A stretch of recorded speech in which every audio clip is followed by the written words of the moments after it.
Hello, my dear students. This is your Shoma ma'am, and we are meeting after a long time. I hope you all are doing well, keeping safe, and above all, maintaining hygiene. Well, children, today I'm going to take up the literature section and I'm going to teach a poem from your Flamingo book. Yes, the last poem of your Flamingo book, Aunt Jennifer's Tigers. Well, this poem is written by Adrian Rich, and without further delay, let us take a quick glance at the poet. Yes, now you can see the picture of Adrian Rich on your screens. Well, let me give a short introduction of this great poet. Adrian Rich was born in Baltimore, Maryland on May 16, 1929. As an American poet, essayist, and feminist, she was called one of the most widely read and influential poets of the second half of the 20th century.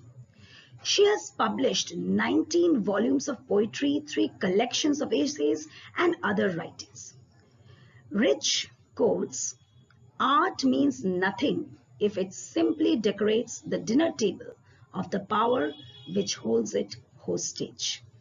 Well, children, in this particular poem, Rich has given art the platform of eternity and value. The poem, this Aunt Jennifer's Tigers, it appeared in her first published book of poems titled as A Change of World. The poet here talks about how an art can give a free rein to the imagination and unfulfilled desires of a suppressed woman and attain eternity. Now, without any delay, let us move on to the poem. Aunt Jennifer's Tigers. Now, this title represents 2 characters, Aunt Jennifer and her tigers. Now, Aunt Jennifer, we know she's a woman who's an aunt, an anonymous speaker who talks about her. Now, tigers. Now, the first thing that crops up into our mind is that, are these tigers real or they a piece of imagination? Well, let me tell you, these tigers are neither a piece of imagination nor are they real. Rather, they are a piece of art. Yes, art created by Aunt herself. Now, Aunt Jennifer's Tigers, a sense of possessiveness comes here. Yes, possessiveness, which shows that these tigers belong to none but Aunt Jennifer. Now, Aunt Jennifer, who is devoid of the most beautiful things in her life, she has these tigers for her. Yes, children. Now we will move on to the poem. Now, before moving on to the poem, let me tell you that this poem maintains a uniform rhyme scheme throughout as AA and BB. Aunt Jennifer's tigers prance across a screen, bright topaz, denizens of a world of green. They do not fear the men beneath the tree. They pace in sleek, chivalric certainty. Well, the first stanza opens with a bright imagery of tigers who are prancing. Now, in the first line, children, the poet uses the word screen. Now, with this word, we come to know that perhaps there is a tapestry, a needlework that is being done by the protagonist. That is Aunt Jennifer. Well, Aunt Jennifer's tigers, the tigers that are created by her with the help of her needle point, they are prancing across a screen. Bright topaz, denizens of a world of green. Now, there are beautiful colors, the imagery of colors, visual imagery that is used here. The first is topaz, the bright color of the tigers. They are compared to the precious stone topaz. And they are denizens, they are inhabitants of the world of green. That means the forests. Now they are prancing, they're running across freely in the forest where they live. And this shows that they are the masters, they are the rulers of the place that they live in, which the creator is perhaps not. That we will see later. But these tigers, they open up with a free spirit. They are free, they are running here and there. They are not afraid of anything. They do not fear the men beneath the tree. Perhaps in that tapestry needlework, there is a piece of men waiting under the tree. Now these tigers, they are not afraid of these human beings who are waiting for them. Perhaps these men have come to hunt them. But these tigers, children, they are not afraid. They are fearless and they are confident. They pace in sleek chivalric certainty. And these tigers, they are moving in smooth chivalric certainty. Now what is chivalric? Chivalric, the word comes from chivalry. Now chivalry means to show a gentlemanly gesture, especially towards women. Now these tigers, they have that spirit of chivalry in them, and they are certain with each and every movement that they are making. They are not at all confused. They are not at all in the state of fear, and they are running freely. They are enjoying their freedom in the place that they live, in the place that they are in the place that they are having their life and family. Now with these 4 lines, Rich is bringing out the beauty of creation, the beauty of art created by Aunt Jennifer. These tigers, they are beautiful imagery of something that is free, something that is not enslaved, and something that is absolutely beautiful, a pleasure to the eyes. Well, children, in these 4 lines, we meet the creation. The creation that is eternal, that is beautiful. Here, there are certain literary devices. Literary devices, I hope we all know, because we are doing it for a long time. Here, the literary devices that are used. I have put them also here. Imagery of beautiful tigers. Yes, these tigers they are prancing across the screen. There's a beautiful visual imagery here. Next is metaphor. The bright color of the tigers is compared to the precious stone topaz. Now, why the poet has selected this stone topaz? Because she wants to give these tigers the value, the precious value, the precious form that topaz also has. So these tigers are not only free, they are also up in their values. Next is alliteration. Yes, the last line of this first stanza shows this example, chivalric certainty. This is an example of alliteration. Now, anaphora. See, the last 2 lines of the first stanza, they start with the same word, day. Now, this is an example of anaphora. Now, children, I hope you understood this first stanza. So, let us move on to the next one. Now, children, we move on to the second stanza. Aunt Jennifer's fingers fluttering through her wool find even the ivory needle hard to pull. The massive weight of Uncle's wedding band sits heavily upon Aunt Jennifer's hand.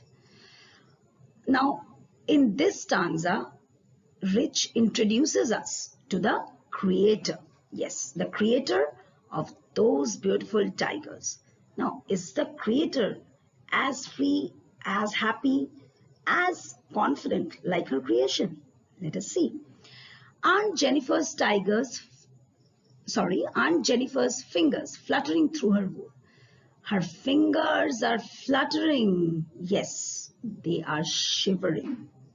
Now, when do our fingers shiver? When we are scared of something, when we are afraid of something. Yes, Aunt is scared. She is timid. She is not as agile and fearless as her tigers. This is the irony in her life. Her fingers are shivering when she is knitting the tapestry.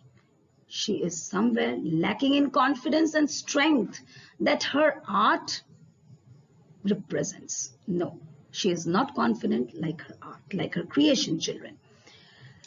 Find even the ivory needle hard to pull. Ivory needle with which she knits those beautiful tigers. She even finds those ivory needles hard to pull. So this shows that she is not only mentally, but she is physically also weak, down, traumatized. The massive weight of Uncle's wedding band sits heavily upon Aunt Jennifer's hand. The wedding band, yes, the band which symbolizes happiness, beginning and a continuation of a wonderful journey. All happiness, all pleasure, and all bliss is like a burden, is like a load to Aunt Jennifer. No, she is not at all happy. She is not at all free in spirits like her creation, like her tigers. The bright tigers who are full of joy, they're full of, they have the sense of liberty. Their creator, Aunt Jennifer, is not enjoying that freedom. She is jailed in the patriarchal society. Now here, the poet brings to us the protagonist who is sweet, but she is in stark contrast with her creations. Now children, here there are certain literary devices that are used. First one in the first line is fingers fluttering. I hope you can guess that without seeing. Yes, they are examples of alliteration. Fingers fluttering. The next one is a very important literary device that is used in this particular poem. The wedding band. The wedding band, it is symbolizing the metaphorical weight of marriage that is unhappy, that is not a very wonderful experience that aunt is going throughout her life. No, she is not in a very happy state of affairs. Children, this shows that Aunt Jennifer, like many women in the entire world, she is also under the domination of the man who is titled as her husband in her life. Yes, husband who stands as a life partner, better half, and every other ornamental word is actually like a torturer, oppressor in her life. She is scared of this marriage. She is scared throughout. She is not at all happy with this life. And it is like a burden that she has to carry on throughout her life, and perhaps even after her death, like an ox. An ox with a burden throughout her life, she is carrying her conjugal life. Now, this particular stanza, it upholds the miserable plight of women across the globe, children. It shows how gender roles are still restricted into some certain limitations. We still divide the society into man and woman. Though we are technologically upgraded, though we are literally uplifted, but no, still our thoughts, our mindset needs to be evaluated. It needs to be more assessed with the going ages, so that we can give something beautiful to the next generation. Some beautiful thoughts, some beautiful ideas, and of course, some really good morals. Well, children, here, coming back to the poem, I just want to tell you that here Aunt Jennifer is a victim of the crude patriarchal society, the male domination, where a man thinks that he can always dominate a woman, that he can always rule a woman who is a part of his life. He does not give value to that woman who does everything for him. So this shows the miserable, the ironical part of Aunt Jennifer, who is under this oppression, who is in this darkness of tortures.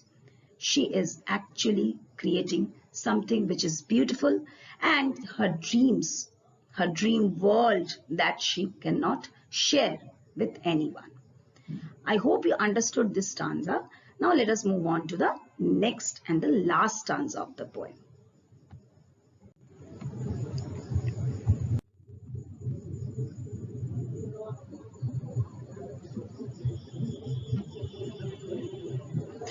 Well, children, we have come to the last stanza of the poem.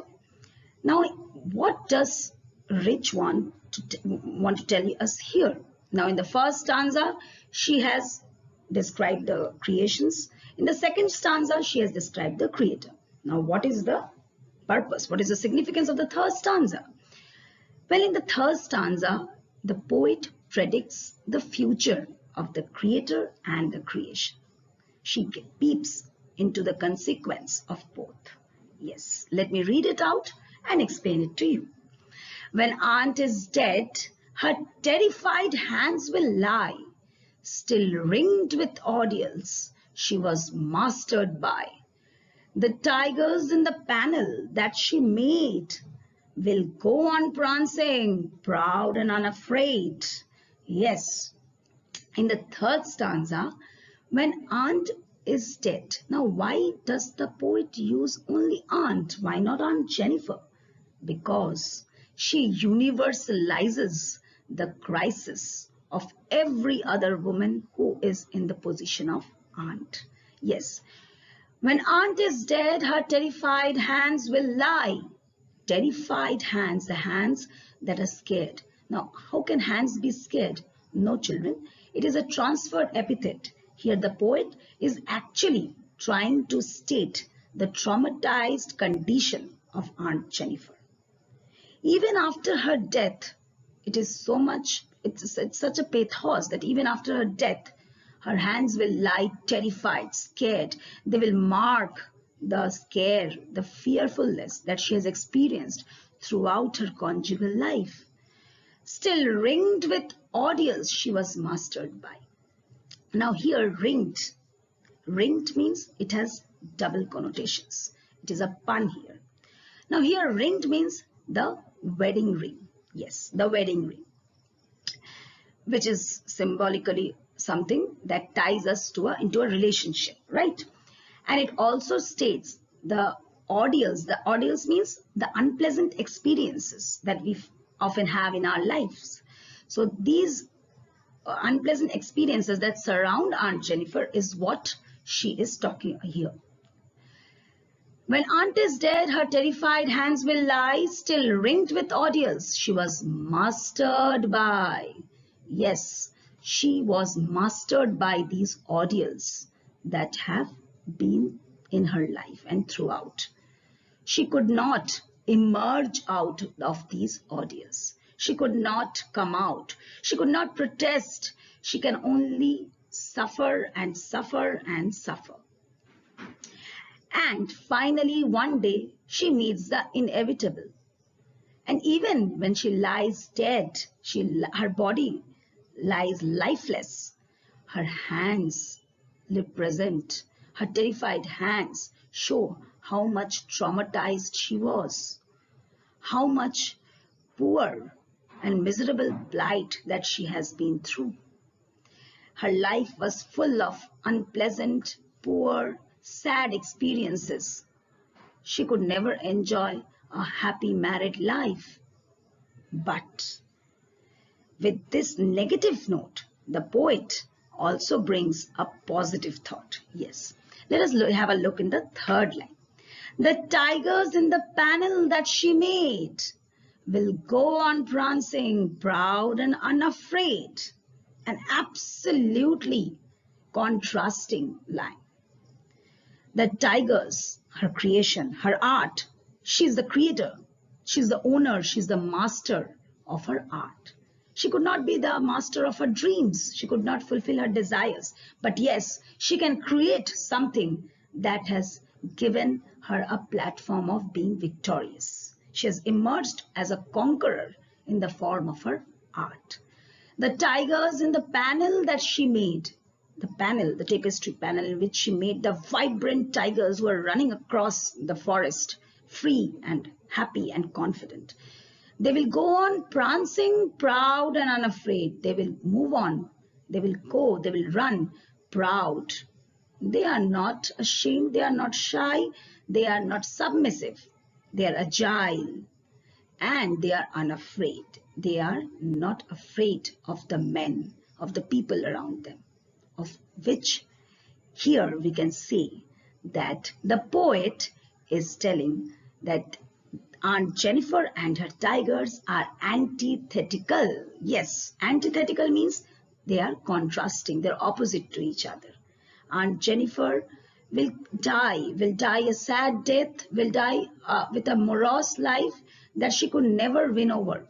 She has died as a victim of circumstances, of the society, of the crude society that has always inflicted tortures upon her with the name of male domination. But the tigers in her panel, her creation, they are not afraid. They are rather very much confident. And here, the tigers, what do they symbolize, children? They symbolize the art. Yes, the art that Aunt Jennifer created. And art is immortal. Art cannot be ruined with the waves of time. They are immortal. They survive the ravages of time. We have done such poems earlier also in class 10, as you remember, Ozymandias and all. Yes, time is all powerful, all supreme, but art is something which goes above it. And here, Aunt Jennifer has proved it. She is dead. She is no more. She has just met a very sad end that nobody could help, not even herself. She could not protest. She could not go against her husband's domination. But yes, she has given her every effort to those tigers, her creation, her art, to become immortal, to stand proud, to stand inconquerable throughout. And these tigers will always represent the desire of Aunt Jennifer. Yes, of course, she was submissive. She was scared. But her art is not. It is very bold, it is brave, and it is fearless and confident like the tigers that they represent. Well, children, here are certain literary devices that are used. Let me have a glance on them. The first one, as I already said while explaining, transferred epithet. Yes, the terrified hands. The hands cannot be terrified. The traumatized state of Aunt Jennifer is being depicted here. Pun, again I have explained, it's ringed. Ringed means surrounded as well as the wedding ring. Alliteration is prancing proud. The last line shows the example of alliteration. Now children, with the end of this poem, it is not an end. Why? Because Rich wants all the women to think, to revise their thoughts on a conjugal life. If you're not happy with a relationship, if you're not happy, don't enslave yourself. Yes, she wants all the women to stand independently on their own. She wants the women to have their own identity like those tigers. She wants all those women to be liberated from the male domination, from the society that is basically patriarchal. Yes, she keeps an open end for us, for the readers to think, for all of us. Yes, we all can give a thought to it, that Aunt Jennifer is not just a woman, just one character. She's every woman who survives the oppression of man. Her brutal tigers stand in stark contrast with the man of this civilized society who thinks that he can play with a woman like a toy. No, he cannot. He has not got the license naturally, and so he cannot use it in that way. So children, I hope we will all give it a positive thought, and we will keep two things in mind.